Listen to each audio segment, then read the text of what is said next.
At ang bibi ko. I love you. Love you, pare. Bibo! Bibo!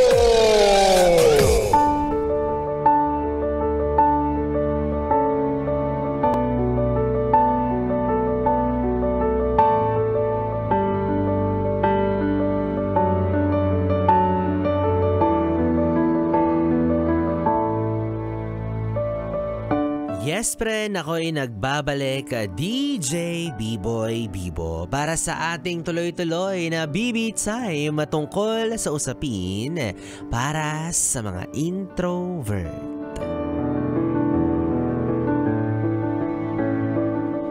Wag kang maiilang ha. Wag kang mahihiya na tungkol sa iyo ang usapin natin sa gabing ito. Naku, wag kang mag-alala. Nasa radyo lang ako, ikaw nandyan ka sa inyo.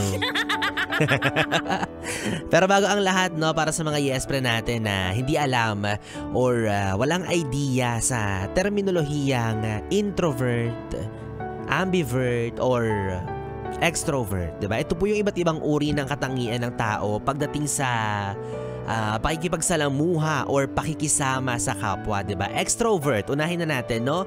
Ito yung kapag hindi siya nahihiya, no? Lahat kayang pakisamahan, lahat kayang kausapin, lahat kayang harapin, diba? Yung anxiety mismo ang natatakot sa kanya, ang nahihiya sa kanya.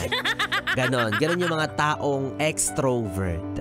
Tapos, introvert, ito naman yung mga taong mahiyain, diba? Sa madaling salita, yung mga taong madaling mailang, taong hindi gusto ng atensyon, 'di ba? Yung mga okay lang kahit mag-isa lang sila, ayaw nila ng masyadong maraming kasama, or hindi naman kaya ayaw nila ng mga kasamang tao na hindi sila komportable. Yan yung mga taong introvert.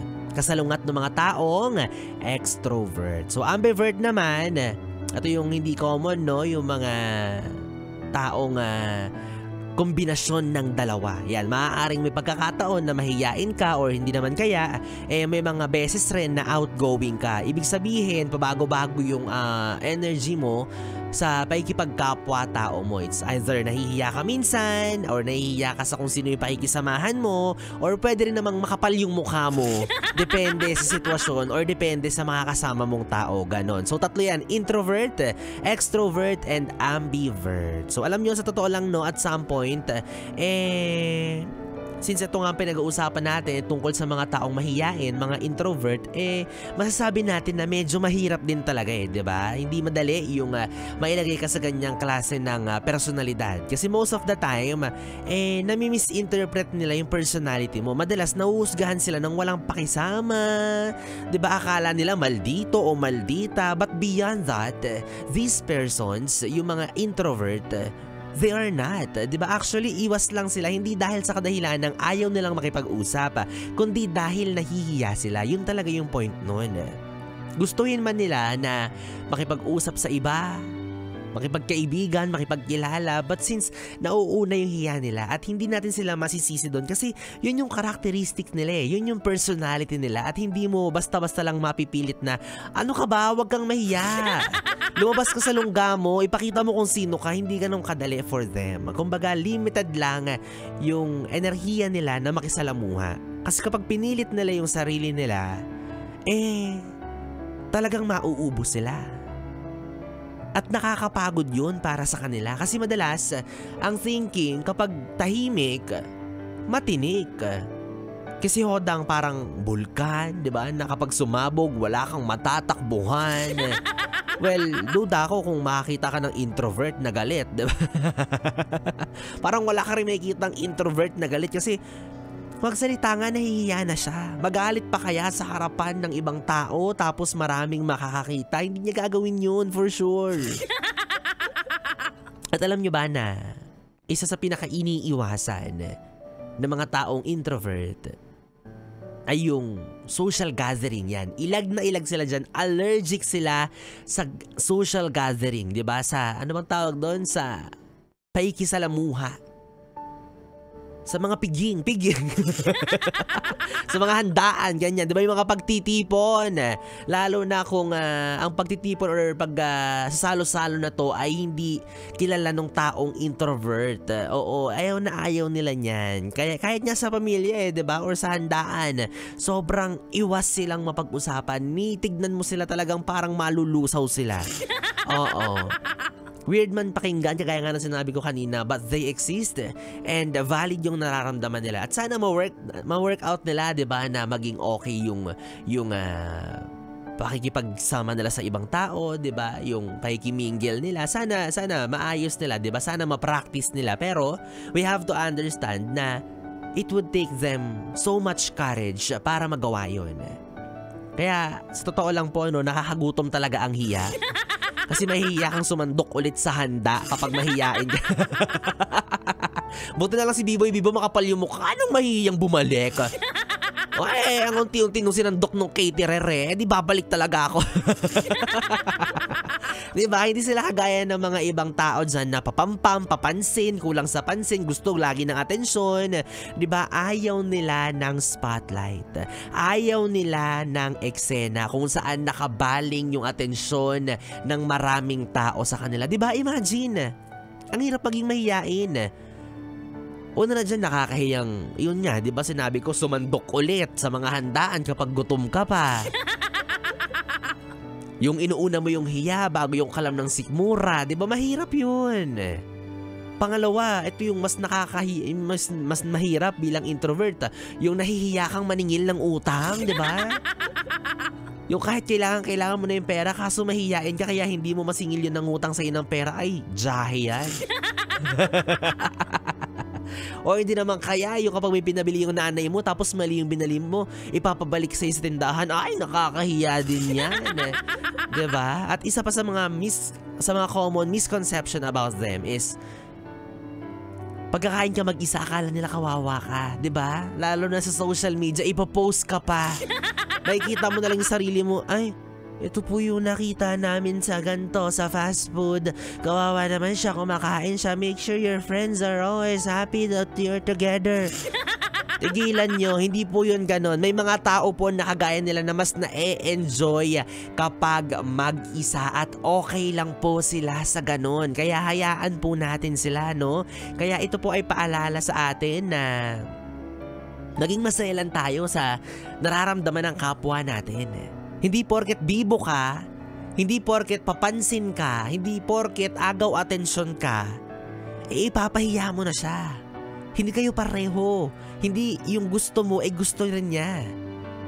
O hindi naman kaya pipilitin mo siyang maging kagaya ka. Hindi ganun yun. Mahirap yun para sa kanya. Kasi ikaw kung ganyan ka, wow, diba? Pero isipin mo na may mga taong hindi mo kagaya. Nakapal lang yung foundation niyan, pero hindi kayo magkasing kapal ng mukha, di ba? Hindi mo alam kung gaano niya sinisikap na mag-ipon at mag-establish ng confidence. Kaya please, wag mong sirain yon. Kung gusto mo ng eksena, go. Do it on your own. Wag mong idamay yung taong nahihiya. Paepal naman to, nandamay pa ng iba, di ba? Sana hindi ka maging isa sa mga dahilan kung bakit bababa or hihina ang kumpiyansa ng isang tao sa sarili niya. Kaya wag kang mamamahiya. Ikaw na pabibo, ikaw na papansin. Nakakapagod yan, di ba? Alam ko yan, nakakapagod yan. Ganyan na ganyan ako eh. Kaya tinan mo, pagod na ako. Pero, choice mo naman yan eh. Ginusto mo naman na maging ganyan. Or hindi naman kaya pinanganak ka talaga na personality mo na yan or character mo na yan. So we're happy for you kung ganyan ka. Pero sana wag kang mandrag ng mga taong mahiyain. Diba? Kasi nangyayari yan, mga yes friend, no? Baka sabihin nyo, ano ba pinagsasabi nito ni Biboy Bibo? Kasi may mga instances, no? Especially sa paligid natin. For example, eto, merong, kunyari, malayo pa ang Pasko pero sa Christmas party, meron kang ka-opisina, katrabaho na sadyang sobrang mahiyain. Yung talagang walang confidence sa sarili, yung hindi niya pa na-establish yung kumpiyansa niya. 'Di ba? Sinasanay pa niya na makisalamuha sa iba. Tapos ikaw napapansin, pabibo sa kumpanya. kilalang agaw eksena, hihilain mo siya sa harapan na sa entablado tapos kung ano-anong gagawin mo sa kanya, ipapahiya mo siya o hindi naman kaya magiging dahilan ka para mas mahiya siya, di ba? Nakakasira ka.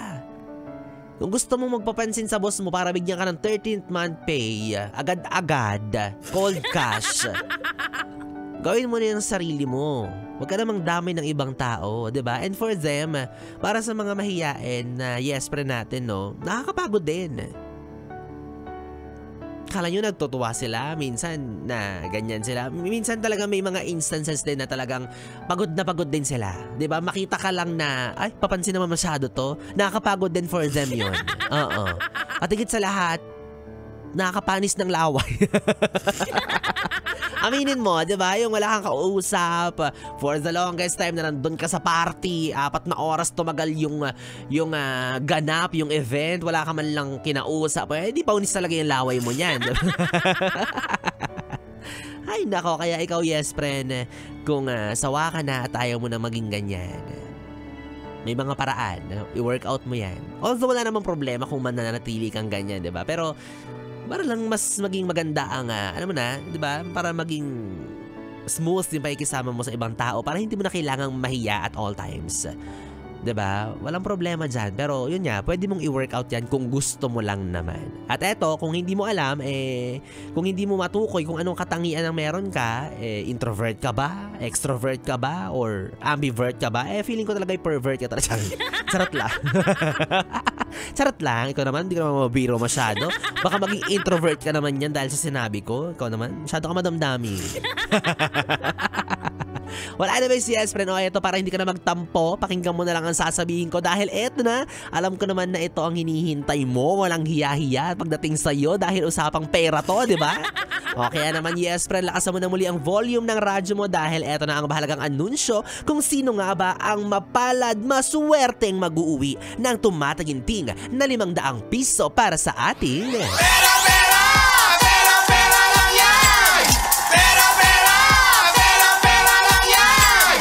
Yes, friend!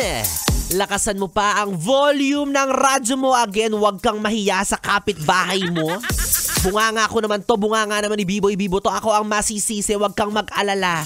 Sige, yung volume ng radyo, itodo mo pa. Yes, friend! Para sa ating pera-pera lang yung promos sa gabing ito sa programa ni Biboy Bibo. Kanina nga po, ayan no, ang hiningi ko sa inyo ay ang kasagutan kung sino ba ang kumanta ng awiting Bakit Ako Mahiya. Oo, at eto na nga, wag na natin patagalin pa dahil hawak ko na ang resulta. Congratulations! Dahil may nanalo na, kaya naman sa'yo na ang pera. Eden Pascual, congratulations! Tama ang iyong kasagutan sa aking katanungan, oo. Ang kanyang kasagutan ay si Didith Reyes. Tama, tumpak ka dyan, ang galing mo. Oo, yung iba kasi sumagot Dulce. May sumagot niya, Andrew Mali! O, diba? Pero ang pinakakumanta talaga niyan, ako. Ako talaga kumanta niyan. Kasi para sa kanyang kantang yan, makapal mukha ako Congratulations, Ate Eden Pascual. Kung naririnig mo pa to sa mga oras na ito, ang kailangan mo naman gawin ay mag-send ng iyong valid ID at syempre ng iyong GCash number kung saan namin isi-send ang iyong premyo, ang tumataginting na 500 piso para sa ating... Pera, pera! Pera, pera lang yan! Pera, pera! Pera, pera lang yan! Well, anyways mga yes friend, 3 oras na BB time ang ating pinagsamahan. Nakapiling niyo po ang BB niya sa radyo, ang DJ na mabilis bumayo, ang dila sa mikropono. Ako po si DJ B-Boy, B-Boy Bibo. Mag-asama at magkarinigan tayong muli sa parehong oras bukas, alas 9 hanggang alas 12 ng gabi. Dito pa rin at dito ka lang sa istasyong No Problem 101.1 Yes FM. Sabay-sabay solid. Good night, baby. Mwah, mwah.